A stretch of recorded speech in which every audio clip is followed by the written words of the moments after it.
Namaskar. We were talking about Anuvrat in the last lecture. There are 5 Anuvrats, and we talked about Ahimsa Anuvrat in the last lecture, and we shall talk about the rest of the 4 today. The second Anuvrat is Satya Anuvrat. Satya means truth. Satya means speaking what is commendable and not false. So there are 2 conditions attached with the Satya. Number 1, it is not false, it is true. And second, it is commendable. This is also important, that your whatever truth you speak is commendable and does not unnecessarily harm others, A speech that causes unnecessary pain and suffering to a living being is not commendable. For example, you can understand that, by speaking truth, if some innocent person is being killed, for example, then that truth is not good. You then don't speak, keep quiet. Of course, don't tell lie, but don't speak, So because that is not commendable, it is going to harm somebody. Falsehood is making wrong statements, so you should not make wrong statements. Falsehood is of 4 kinds. Number 1, denying the existence of a thing that actually exists. A thing is existing and you say, no, it doesn't exist. For example, there is a temple outside your towns, let's say a Shiv temple, and say, no, there is no Shiv temple. That's a lie. Assertion of existence of a thing that does not exist. Suppose there is no temple outside your town and you say, no, there is a temple. You are telling a lie. A thing is represented to be something different from what actually it is. So there is a Shiv temple outside your town and you say, no, it's a Vishnu temple. That's wrong, You should not speak something like that. And when a speech is ordinarily condemnable, should not sinful and disgraceful. I gave you example that, in such cases where it is going to harm somebody and going to cause suffering to someone, unnecessary suffering, you should not speak, because that is not condemnable, that is not commendable, A speech actuated by patience is false.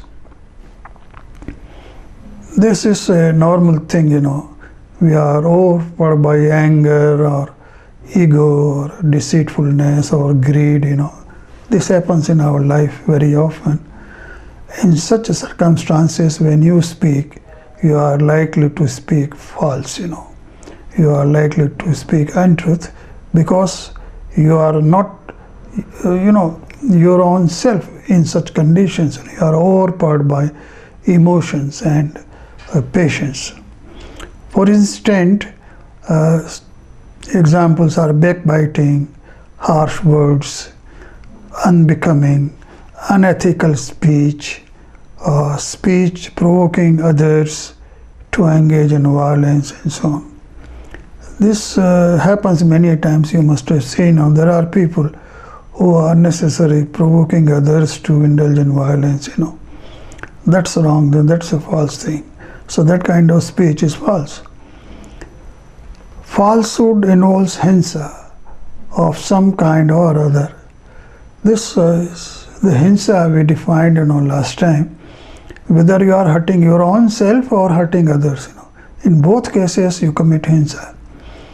So when you are speaking untruth, or false things, then your first thing is you are hurting yourself, You are not speaking truth. So your soul is by nature honest, So you are going against the very nature of the soul and telling lie or false things. So you are causing hinsa to yourself, and you bind karma in such cases. Or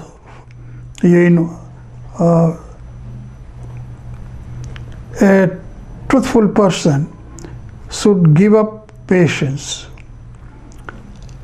Well, that's very important. If you want to be a person who always speaks truth, then you should control your patience. As I told you earlier, that if there are patience, you are likely to speak untruth. So better control patience, your anger, ego, and so on, greed, and so on. So these things are real enemies. Then cowardice, fearlessness, you should not be a coward person, you should be able to have a courage to speak the truth. Then blaming words, divulging of secrets, that is also a false thing, you should avoid that. You should not open out the secrets. If you have of somebody, keep it to you and don't make it public. Backbiting, forgery, producing a false kind of evidence, of course, is against law also, and you are likely to be punished. Exaggeration of things, you speak only what actually the thing is, and don't try to exaggerate it and expand it and things which do not exist. Fault finding with others, this is, many people have this kind of habit. They find faults with others, and that of course is not good for you and not for the society. Boasting, you boast yourself, you boast yourself to be a big person or honest person or a great person or something like this, So self-praise, boasting is not good. Jealousy about merit of others, Yes, there are good meritorious people around you and you feel jealous of them. No, you should not do that. You should not be jealous of. You should rather admire their virtues, admire their qualities, if there are such people around you.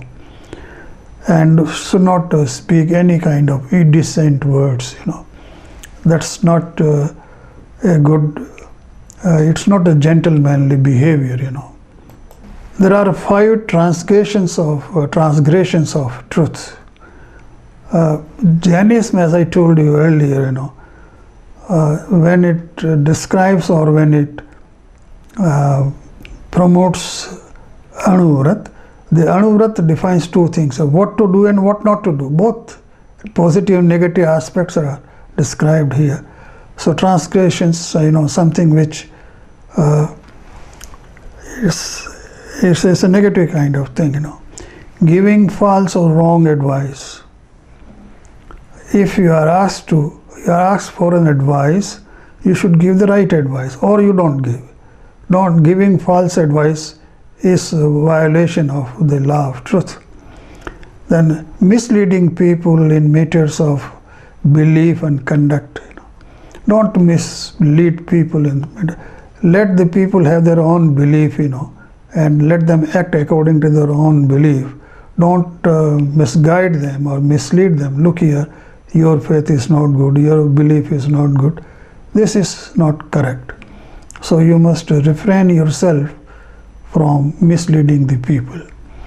Divulging the secrets of others is a bad habit, For example, I am just taking an example. A medical doctor, he knows everything about his patients, but he doesn't talk about them to other people, because that is his ethics, of course. But this is just an example, and the similar things we must also follow in our life. Breaking the promise of secrets, Somebody tells you that, look, I tell you something, but don't tell others, and then you tell others. This is not good, If somebody has asked you to keep a secret, you keep a secret of it, and don't divulge that to other people. Disclosure of confidential talks, Many times it also happens in our life that we have confidential talks with other people, maybe our friends or maybe our own family members, or maybe in your profession, there are confidential talks maybe between you and your boss. So you don't divulge those things to others. Your boss will not expect that whatever he has talked to you, you disclose to others. This is not good. Slandering others, of course, you know that, or talking about the weaknesses of other people. Might be that you know the weaknesses of your friends, or your family members, or some other people. Keep them up to you. If there are good things you know about other people, of course you tell others, he is such and such good people, he has such and such good habit and so on. But if you know something weakness, something bad in that person, please don't disclose that. Keep it to you. This is not good.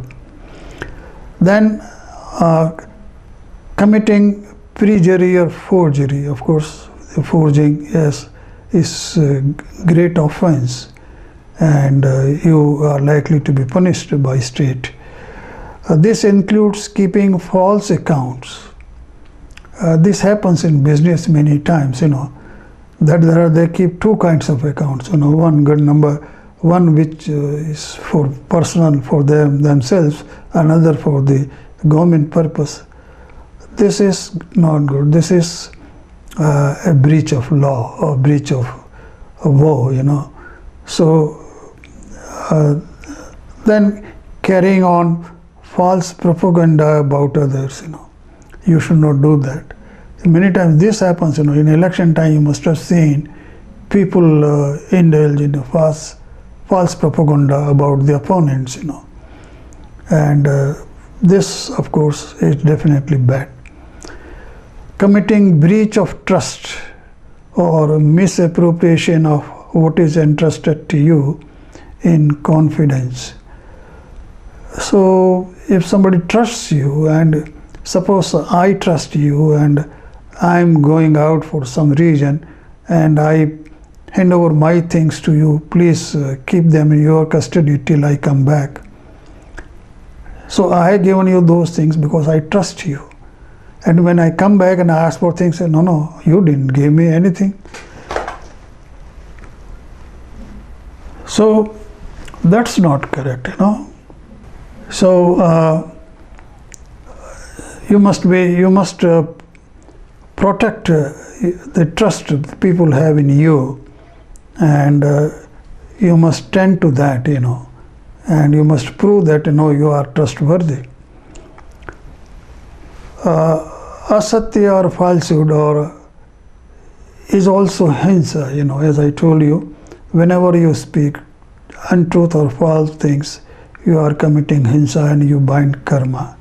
It brings endless misery in your life, in this present life, and also in the next life, So please avoid false speaking. The third Anuvrat is Achorya Anuvrat. Achorya Anuvrat means, what is Achorya? Stealing. Stealing is chori. Stealing is taking what is not given. A very simple definition. Anything which is not given is not yours, don't take it. Maybe that thing is lying underground, but that is not yours. Or somebody has dropped, suppose somebody has dropped his wallet, it's not yours. You must try to return it to the owner. So this is a very broad definition of stealing or not stealing. Somebody has forgotten something, he comes to your room and he has forgotten something, you must go and return that to the owner.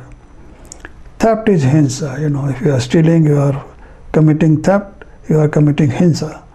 It is aroused by patience. The why persons steal? Because of greed, because of anger, or because of ego, and something like this. So because of patience, you commit theft, and that is a hinsa, and is liable to punishment. Of course, this is a great punishment for thieves. There are 5 transgressions of theft. Not committing theft personally, but instigating others to do so. You don't do it, you want to have something, so you don't steal it, but ask somebody, go and get it for me. This is one and the same thing, So don't instigate others to steal. Receiving stolen goods and property. All thieves, what they do, whatever they steal, they go and sell these items in the market, So the person who is receiving those markets or buying those items, is also equally guilty. So don't receive stolen goods or property. Underhand dealings, for getting a thing in contravention of rules of the state, Suppose, liquor is prohibited in your state. So, okay, it's prohibited means there is no dealing. But then you import liquor through illegal means and sell it. Well, you are committing a theft and an offense. Adulteration of any kind, of mixing things, wrong things with the right ones, So the mixing, is find very common in food items, in medicines, and so many other things, So adulteration of any kind is stealing. Using false weights and measures. Suppose there is a shopkeeper and his measures are not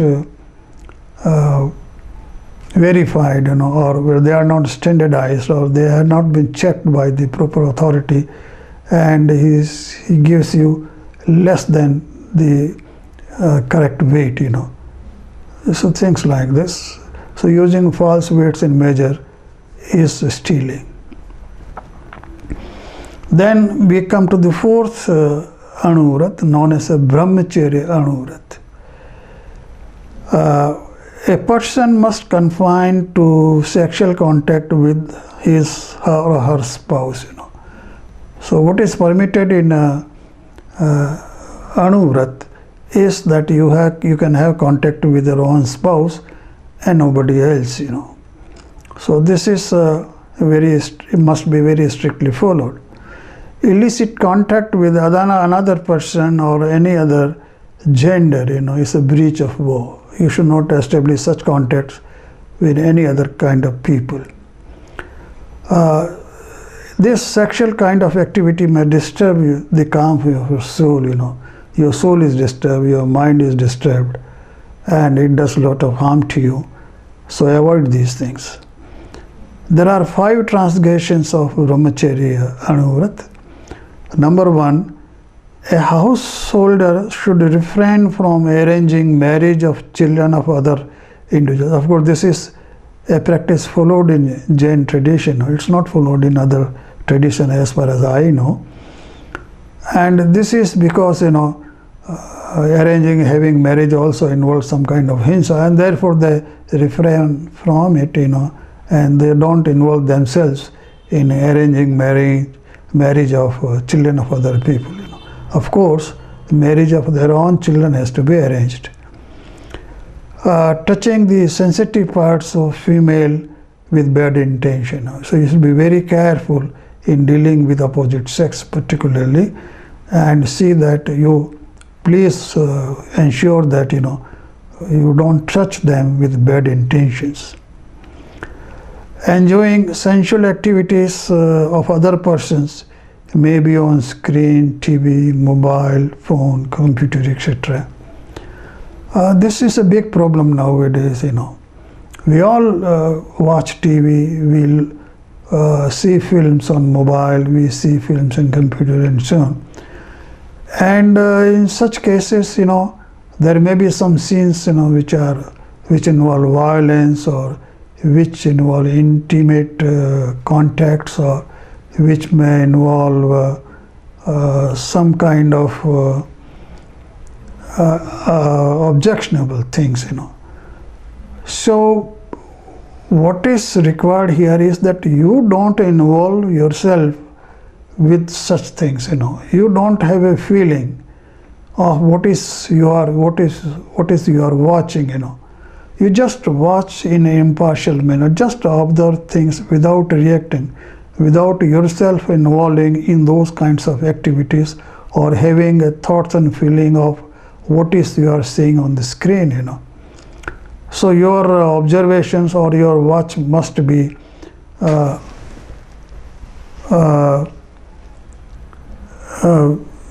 impartial. You just observe things and don't react with your feelings and emotions. Then if you do that, you might commit a breach of brahmacharya anuvrat. Excessive inclination for enjoyment of sensual pleasure. Sensual pleasures includes all kinds of pleasure with senses. So it's not only sexual activity, it's different. All it's taken in a very broad way. So you should not have inclination of excess of these things. Of course, you do enjoy things, but the excess of everything is bad. And frequently visiting persons and places exhibiting or depicting sensual activities. Don't go to such places where such things are displayed or depicted, because then you might get a feeling, those particular feelings in yourself, and you are then going against the vow of brahmacharya. Breach of this vow leads to commission of various kinds of sins. Those who are engaged in these activities, they many times commit sins against the self as well as against the society. You are doing sin against yourself because you are involving with patience, yourself. But not only that, you might probably hurt somebody else also in order that you enjoy those things. A person involved in adultery engage in various kinds of deceitful acts. So a person who is really engaged in this kind of activity, he then involves in deceitful activities, and he involves with maybe with anger and so on, which are all bad. Then the fifth anuvrat is aparigraha anuvrat. This is also very important. What is parigraha? Is possession and infatuate attachment to possession. There are two things. You possess wealth, you possess items of your enjoyment, your comforts and so on. This is one thing. But having attachment with these objects is another thing. Whatever you possess, please don't have attachment to those things. You must remain in a detached condition. Of course, you use those items, but not with attachment. So you should not have attachment with your wealth or your property and the other facilities which you have with you. So you enjoy the facilities in a limited way without attachment. Possession causes passions of greed and delusion and evil of mind. So you become greedy. There are people who go on accumulating wealth, go on accumulating items after items, and probably never use it. This is a made way of doing things. So this kind of possession creates many problems in your mind, and with you. The desire becomes uncontrollable many times, and it becomes a vice. As I said, if the person who are accumulating wealth, they become habitual, kind of addict to go on accumulating wealth, and probably without any purpose, So this is a big problem with many people, and this then causes violence, because you have to protect whatever you accumulated, whatever you have to protect them, and then in that process you might engage with others in a violent way. To be free from such desire, one should voluntarily decide limit on wealth, and property. This everyone must do. Put limits. Okay, this much money is enough for me. this much property is enough for me, and you don't have to exert yourself, accumulating beyond that limit, and unnecessary involves hinsa. Consumerism, there is a modern word is a consumerism. So consumerism means, you enjoy, you buy more and more items, enjoy more and more items, and have more and more facilities, comforts in your house. And therefore this leads to consumerism, and consumerism leads to many problems in the world. As I said, you must voluntarily decide the limits, what you should possess regarding wealth and property. This is known as Ichha Parinam Vrat. So voluntarily you put limit on all those things. The parigraha is both external and internal. External means the various kinds of things which we have just talked. There are also what is known as internal parigraha, which is inside you. Things like anger, ego, pride, deceitfulness, greed. They are all your internal parigraha. So they are the main parigraha, in fact, and because of these things you have external parigraha. So internal parigraha is the main parigraha. A person who is free of these parigraha will not collect things, will not accumulate wealth. And besides these four, there are 8 others, You remember we also discussed quasi-patience in the last lectures. Things like like, dislike, and so on, fear, laughter, and so on. So these are also things which are considered as an internal parigraha, and they also cause you to have external parigraha and so on. So I talked to you about this aparigraha vrat, and if you observe these 5 anuvratas in your life, you will be a very, very happy person, and you will not only that, you will be a very useful person to the society. Thank you.